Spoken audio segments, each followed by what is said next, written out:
Okay, Siam, good to have you back again with us.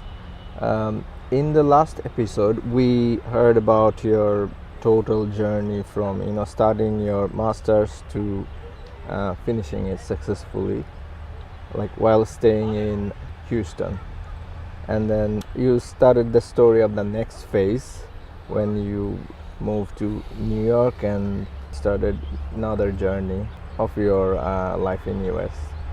So if you could tell us what happened when you moved to US. Now you are a fresh graduate, of course you are looking for a new career or new scope to nurture your entrepreneurial journey. We are eager to know what happened then. Yeah, at that time I wasn't really in the mental position to think about entrepreneurial journey, but actually now that you say it, actually that was probably my decision making framing. I don't know if I shared it in the last episode, but my master's was in thin film fabrication. It was funded by Texas Instruments, which is basically like a semiconductor slash, like it's really a big name. Yeah. It's basically like Intel or semiconductor producer or however you name this industry. Yeah. But I didn't like the type of the job, and my entire career previously was in electrical engineering. I did my bachelor's in electrical engineering, master's also in electrical and electronic engineering. I have never done software, but I thought that, there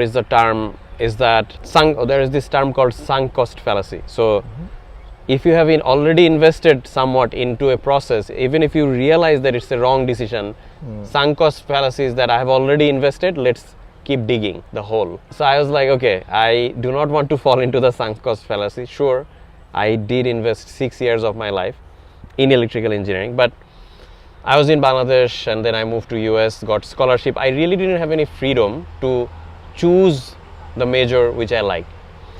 So I had a very long kind of big existential crisis decision making process in the beginning of 2012. I graduated from my master's in December 2011. From January, I was working in this lab with my lab supervisor.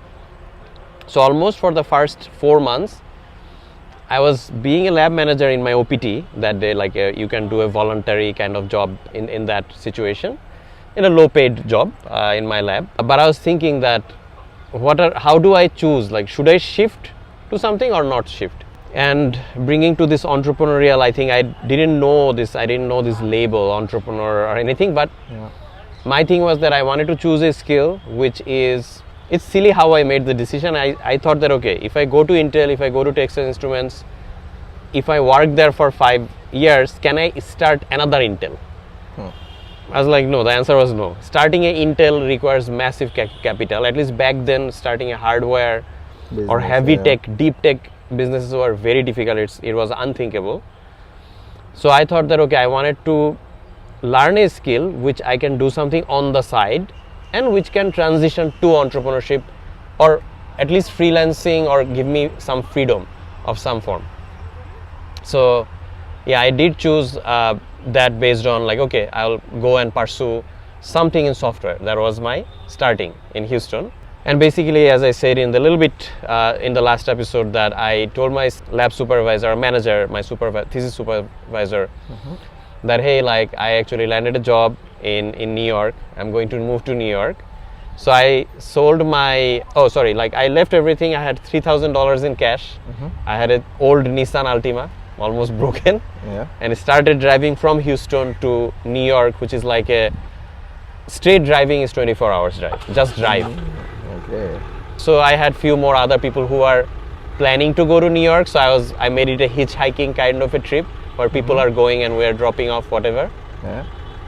But fun thing is that, and we saw, we made it multi-day. Instead of making it one day driving, we made it a 1 week driving event because I love traveling. So basically we were traveling through all the states, Tennessee, Louisiana, so all the southern states and going north. So in Tennessee, if you ever visit, there is this beautiful thing called a mountain called Smoky Mountains. I love it. It's very beautiful.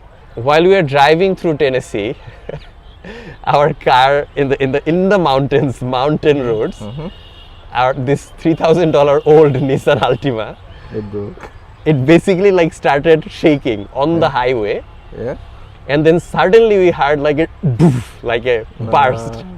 So basically, on the front tire, so back tire, the tire got burst. Burst. Yeah. The tire, it was like on the highway. Yeah. So we was like, so basically my friend Pratik, he was driving, who has a architectural firm right now in Houston. So I guess he was also an entrepreneur, but I mean he's a full entrepreneur right now. But anyway, we're both driving. He was driving, I was in the shotgun seat.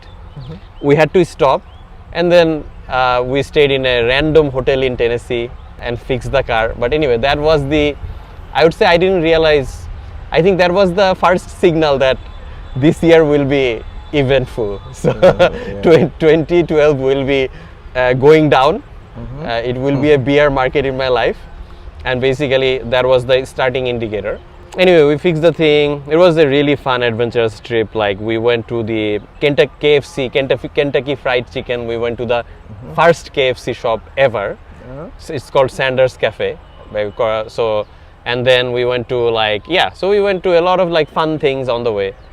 Anyway, I moved to New York. Remember that I had this like only 3,000 budget, which is pretty much impossible in New York. New York is very expensive, as everyone knows. So I was staying in a like shared room. Not only it's shared, it's a shared bunk bed, like one bunk bed, second floor bunk bed. I was paying $300 per month for that, and even that is a steal because I was living in Jamaica, which is a more like a little bit shady side of Queens. And then there were rats on the roof, like literally, like it's like really shitty kind of situation. Like, and I had while I was doing my masters, I was very much into photography, so I had a DSLR. Nice, my favorite DSLR, which I bought pretty much before the graduation of the December. Like, I think I bought it in just few months ago. So immediately after I moved to New York, the second day, because I live this is a communal house, there are like 20 people living. The next day the DSLR got missing. So I lost my DSLR got stolen when I was in, because you understand, everyone is struggling here. It's a tough community. Like not in a like a very difficult financial community, let's say. Like obviously people who are paying $300 rent for New York is like going to be in a different financial condition. So anyway, so I was there doing that, and then I don't know if I covered it in the last episode, but I had a friend of friend person, was not really a friend but friend of friend kind of thing. He said that, hey Siam, no worries, you come to New York, we are going to train you in software. He had a software training boot camp or something. The moment I went to New York, immediately, basically he said that, oh no, we are not doing this anymore. So basically, like, I literally left everything for my hopes and dreams for one person, basically. And I realized, oh shoot, like I was really dumb to do that. I mean, obviously. You just moved there without any other backup plans. I did not have any backup plans. This is a fundamental error or a character flaw I have, is that I have maybe one backup, like one plan usually. I am someone who is like figuring it out kind of person. So anyway, that happened, and I was like, oh shoot, what do I do now? I'm already in New York. But I mean, my backup plan is New York. Like, New York is a city which I felt the energy the first time I visited, and I would still say New York is truly a city. It's a mega beast. Like, it's difficult to compare New York with any other city I've lived in. And I've lived in more than 10 cities in my life. New York has a lot of opportunities. It will push you. Like, I mean, I can talk about hours for New York. I'm a big New York fan. Anyway, I mean, I only saw the dark side of New York in 2012. Every month, I think the first 1 or 2 months, it was just bad news after bad news. So in my masters, actually, I also didn't get time to share this, is that I'm a very, I mean, as you know, like I'm an adventurous person. When I got the funding, I bought a camera. I was doing a lot of things, like I was doing a lot of fun, adventurous things. I think I mentioned a little bit is that US has 50 states, and I wanted to see majority of the states while I'm doing the masters, because I have to do it. So I was in Colorado, also another favorite state of mine, for ski, like for a ski trip. We were doing skiing and then we were doing snowmobiling. And while snowmobiling, I basically fell down and my left arm got dislocated. So from here it was literally here, like on the opposite side. Anyway, let's not go into tangent. Fixing that arm in US was a beast in terms of expense because when you get hurt in US or any kind of health, obviously whatever is the insurance, it covers somewhat. There is co-pay. I didn't know all these things because I'm originally from Bangladesh, so I don't know these like co-pay and like this medical health insurance, blah blah blah, like all these terms are new. So I had to learn all these terms. So basically I didn't have the money for basically my arm dislocation fixing because they had to put a plaster. There was this thing, and then there was a lot of therapy sessions. Therapy sessions are not covered in the copay because only like there are a lot of complexities here. So I think I was using all these credit cards. So like in US you can have all these credit cards, and I didn't have the good credit cards because as a student when you move, your credit score is really bad because you have no data of the last, and you're not able to migrate your back home's data, and maybe where you came home from they don't even have a financial data set. So when I moved, you have to build it's like a poverty cycle. So it's like you don't have a credit score, we won't give you, and because you won't get the credit card, you won't be able to build a credit score. So it's a poverty cycle kind of a situation. Anyway, I had very bad, very shitty credit cards, and almost all of them had like almost 25 to 29% APR, like brutal APR. Anyway, so by the time I moved to New York, because of the previous things, I think I already had 12,000 in debt, means like credit card, and I was paying insane amount per month to credit card companies, and they were all maxed out. Was it after you broke your arm or even before that? No, from the breaking the arm, there was a big expense. I think it was like 6,000 almost net total. And then after moving to New York, I had $3,000 cash, so it's not enough. So I bought some stuff. So by that time, slowly accumulating, I think by the end of the year, it was almost like 18,000, minus 18,000 in credit card debt. And I forgot how much it was. I think I was paying almost 5 to 600, I don't know, I don't remember, something around that per month in interest. Wow. Because I'm not able to pay off the capital at all. So I also realized that, okay, like this is a system, this is how companies make money. There is this whole fintech, like finance industry, which operates completely on this model. And this is not something I've seen in Bangladesh too much in that way.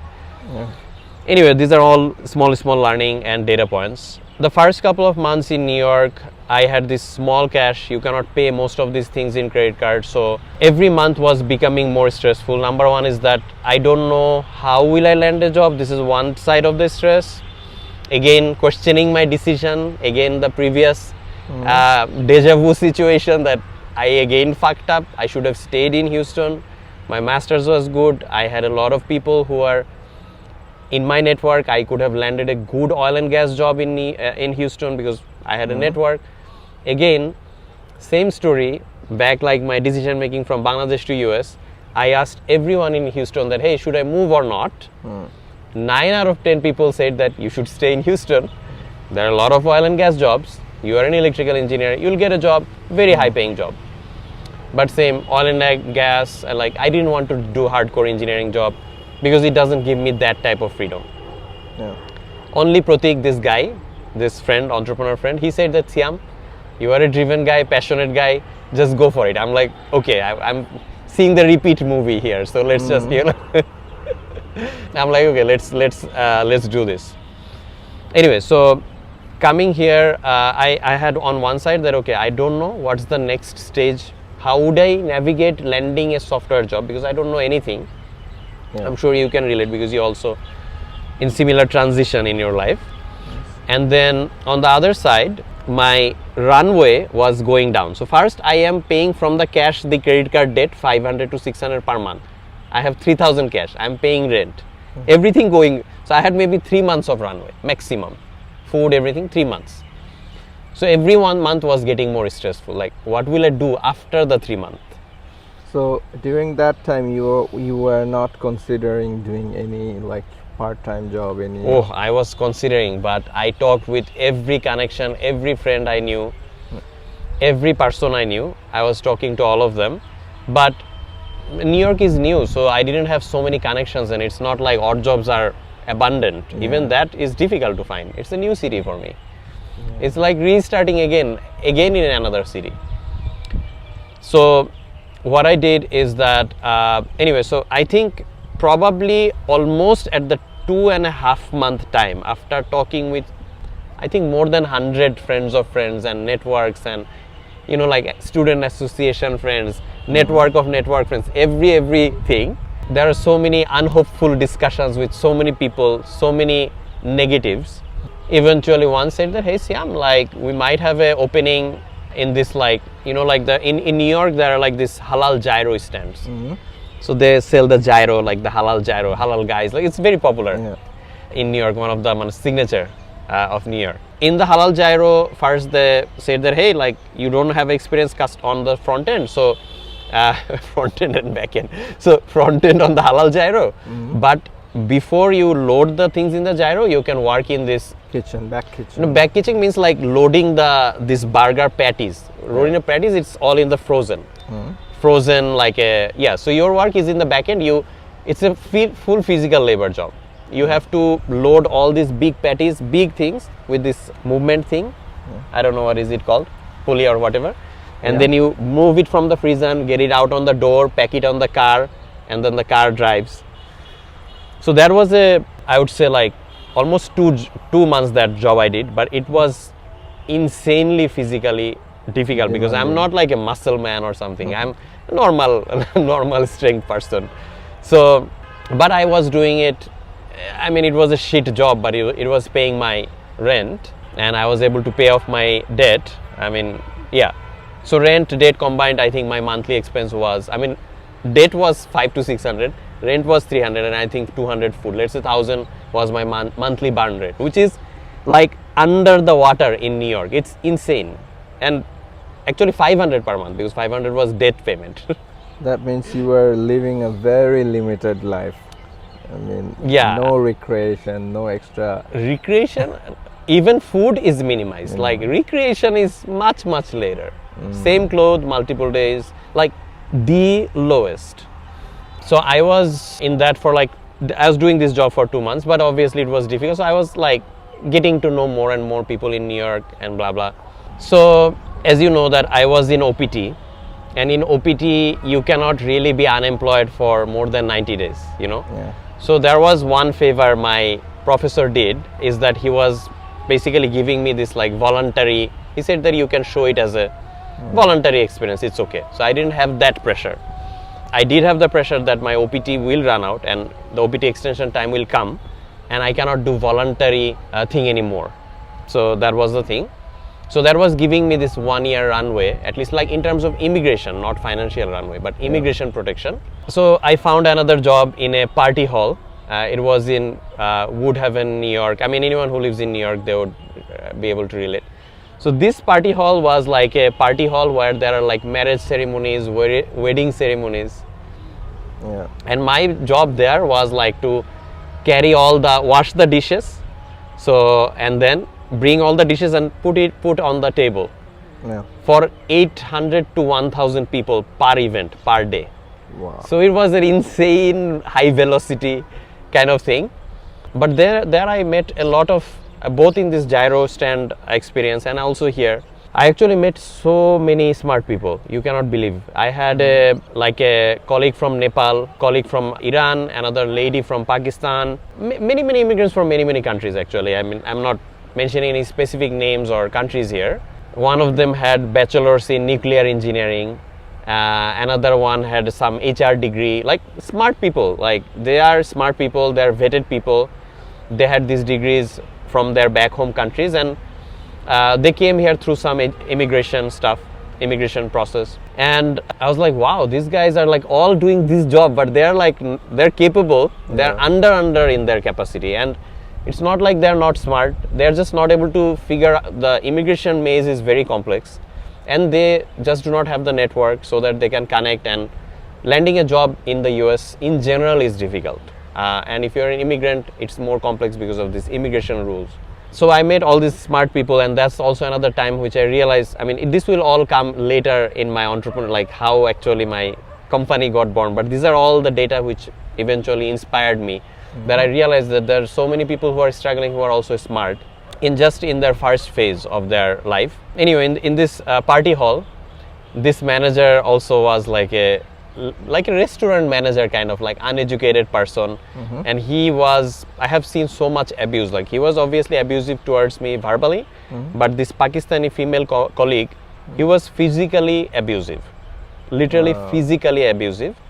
She came to us and always cried, and I said, oh, hey, why are you not leaving? She's like, this is my only job, like I have kids to feed, like what will I do? Will I report him? I will be, before he is deported from the country, he is a green card holder or US citizen. I will be missed. And you will not believe it, big part of immigrants, I shouldn't say majority, big part of immigrant community are completely abused because of this immigration situation. Very low pay rates. I was working in this thing, the party hall. I was working 10 hours every day, and after whole 10 hours, my whole hourly rate, total cash given in hand, was 50. So my hourly rate was $5, while New York State's minimum wage is like, I think that time it was 8 or 9, I don't know, something like that. So I was paid minimum than hourly wage, 10-hour work days. And it's very common in New York to utilize the, struggles of the immigrants in this state and give them low pay and maximize the suffering stage, because it's low pace, low cost. Let's extend your visa forever if possible, so that we can pay you $5 per hour. So yeah, I've seen like all these, and in this territory everything is so dark. I think you imagine that nothing is nice there, like no hope, everything is dark. People are abusing, misusing each other, lot of competition, lot of ugly competition, not like healthy competition. And then basically after this job I found another job finally, which was a little bit better blue collar job. So this was actually a Bangladeshi founder American restaurant, but Indian restaurant.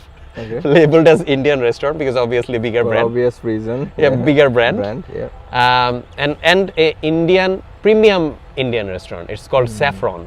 Yeah. So very fancy. And this was actually my favorite. Like, out of all the jobs I've done, this was my favorite blue collar job, which I actually enjoyed. Okay. So here I started, and then normal restaurant. By this time I know how to handle restaurants from my previous Danish experience. I am more experienced person here.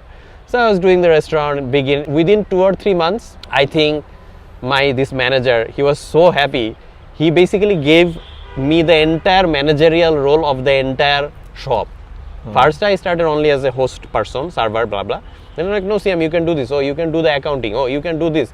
He was giving me everything. I was managing pretty much everything. But he was obviously an entrepreneur, and he was giving me also very bad rates. Like, this part was consistently everywhere. Bad. Yeah. And he's an entrepreneur, I get it. Like, entrepreneurs will not, like, you have to go through your own pain. Like, no one is going to give you any relaxation, because you have to learn through the process. I'm sure he also had his hard journey. Like, I cannot question his decision. And he wasn't like a abusive person. He was just like a very like cheap, like a very like he wasn't giving me too much money, but he was a nice person, like not a rude person. There was this story, but I was still making kind of low, in restaurant, like $5 per hour is still low. But by that time, so yeah, I was doing this, and then I remember one specific story in the restaurant is that I think the restaurant closes at around like 11 p.m. or something, roughly around 11 p.m. At the end of this, like I think at like 11:55, there was this lady, like a white old lady. She came, and she basically came and said that, hey, like, I'm very hungry, I'm craving Indian food, everything is shut down, can you let me in?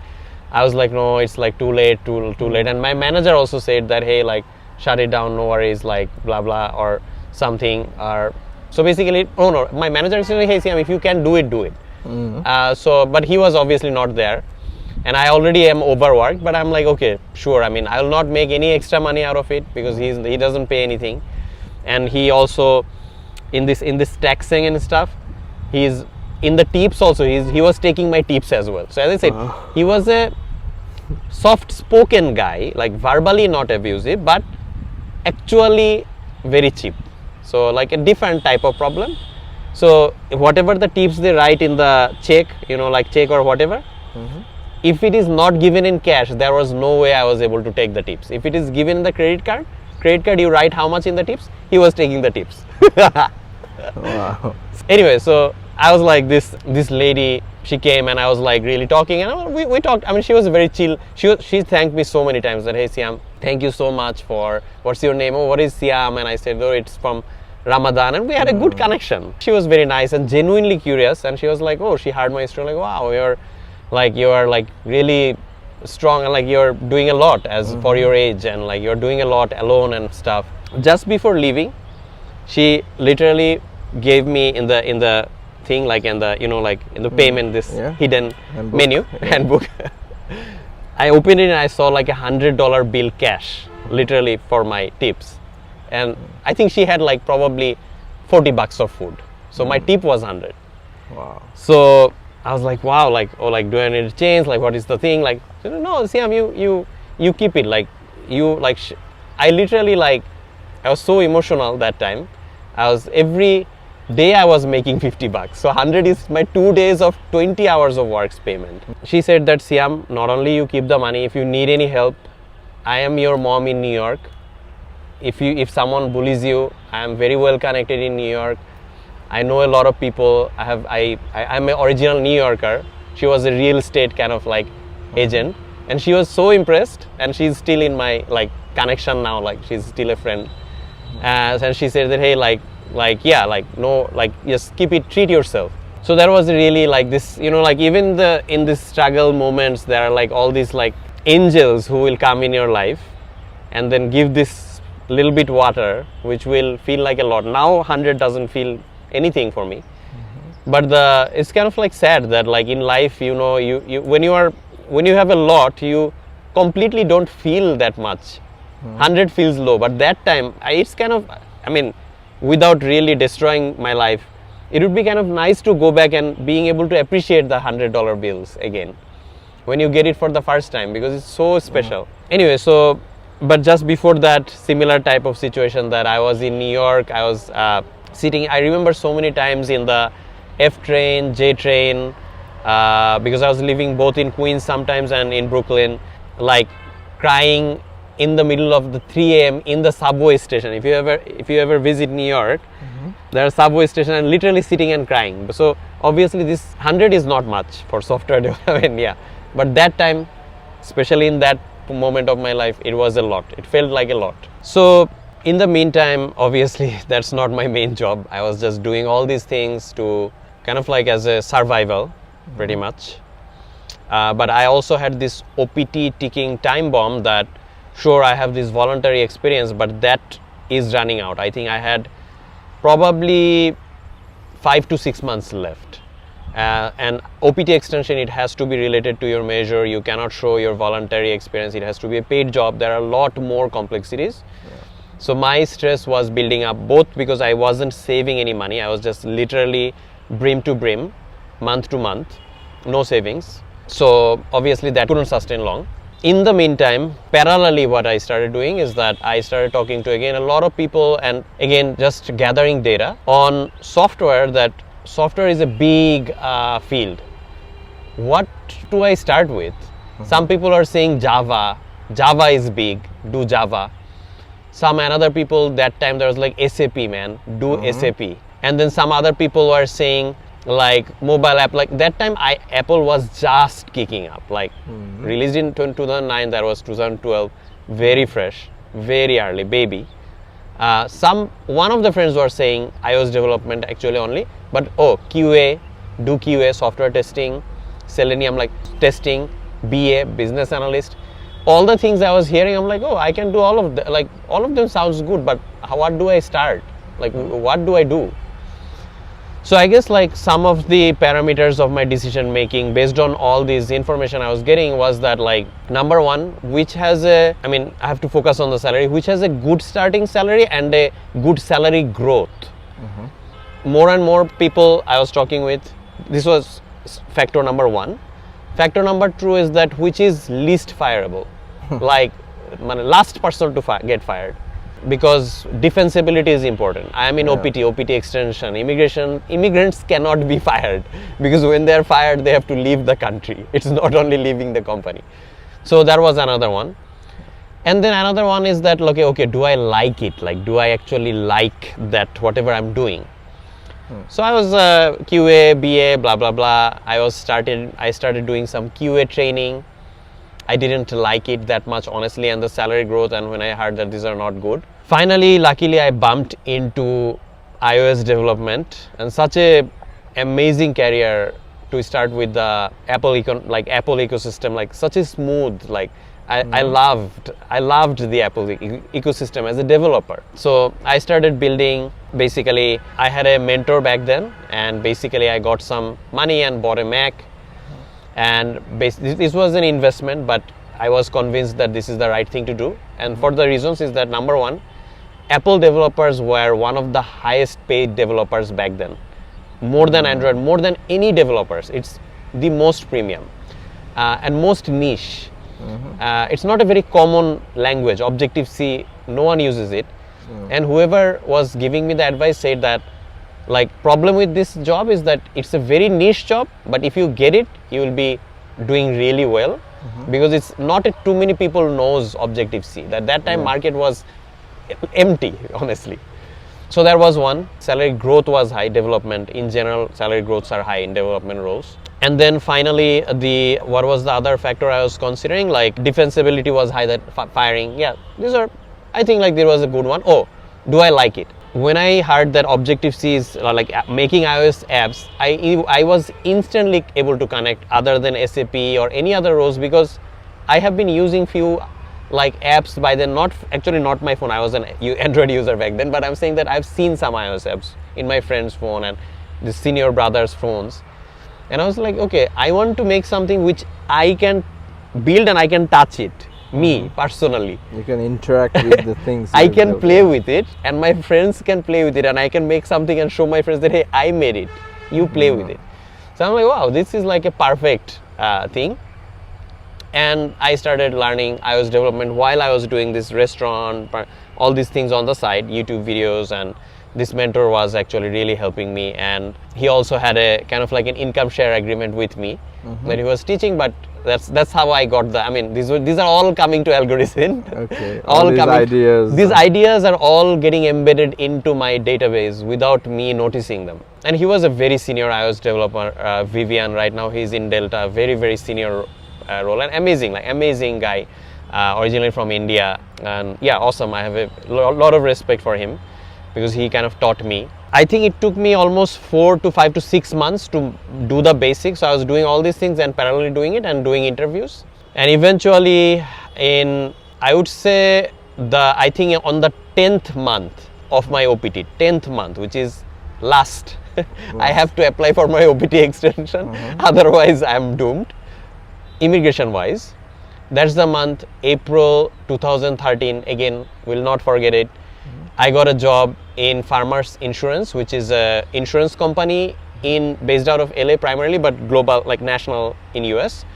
But insurance company, this Farmers Insurance project was collaborated with Toyota, where the job was that I have to build a automated personalized insurance quotation service, where we will basically, it's connected with Toyota, that they will embed it into the cars or like in the users' apps, so that based on their driving habits, how fast they accelerate, how quick they brake, based on that the insurance quotation will be generated. So that was the first my iOS project. Anyway, so I landed the job. It wasn't an insane salary because it was my first job. I'm not from a software background. 60K annually. I had a massive jump, and there was a big release that I had this 18,000. Just imagine that, $18,000 in February 2012, $18,000 in debt, credit card, no more like moving month to month, doing these odd jobs. OPT is running out, OPT extension, 2 more months remaining. And that's the time when I heard a news that I got this 55 to 60K job, first job, and then which will resolve my OPT extension, immigration issues, and then basically solve my financial issues. So that was basically my starting point of my software journey, and a big like end of a very, very tough year. 2012, one of my toughest year in my US career. So that's Thank you, basically it. Siam, for sharing your journey. Like I can see it was really tough. I have noticed few things from your story, that every time you are in the lowest point your journey or your life, there is someone come as a rescuer, like couple of person at least I've noticed, and you sound very grateful and humble towards their contribution, however they contributed in that point of your life, and I believe that's very important. I've also noticed that no matter how busy you are or how hard your life is, you always have a knack for building network, and that's a really early sign, I mean, you always invest in building network and invest also in maintaining it. That's another great thing I've noticed. And finally, what I have seen, you know where you are heading. I mean, not in long term, but at least in short term. But there is always small detour in the journey, and so you know it, that whatever I am doing, it's for time being. My final destination is there. So I have just a small note I forgot to mention is that I think from this year, and thank you for sharing all this. This year means that year. yeah. My biggest, one of the major learning was that whenever you are in doubt in terms of your career switch, because I was in electrical engineering 6 years of my life, but that wasn't done through choice. That was done through more like societal pressure and not knowing it. I was young, and I'm so glad that I didn't fall into the sunk cost fallacy. I actually basically got out of the thing and took the risk. Of course, whenever you are in a more stable path, even if it is wrong, it feels more stable. It's important for me, at least, to be in the right path, even if it is unstable in the beginning, because it's not possible to get stability and have, like alignment in career at the same time. You have to make some jumps. So this was a massive jump, and I wanted to add one point is that in my life there are of course all these small micro decisions, but there are some mega decisions I have made which completely permanently changed the trajectory of my life. One was moving from Bangladesh to US, substantial, like different swing. Another one was moving from electrical engineering to software. This is such a profound change in my life. The impact is multi-year, multi-decade in my life. So if I have not taken that risk and stayed in electrical engineering, I would have not come here. So it's primarily because of software. So just wanted to mention that even if it was risky, I took the risk, and I'm happy that I took the risk and to switch my career. So that's a small side note. Thank you for adding that also. And yeah, we heard a lot of interesting stories, smaller stories, highs and lows. So far we know that you started your career successfully in tech. When I say tech, like software engineering. Of course we know that you rode higher up and became successful in your career. We would like to hear that stories, and we'll continue it in the next episode. Until then, take good care, and thank you. Okay, thank you, Tariq.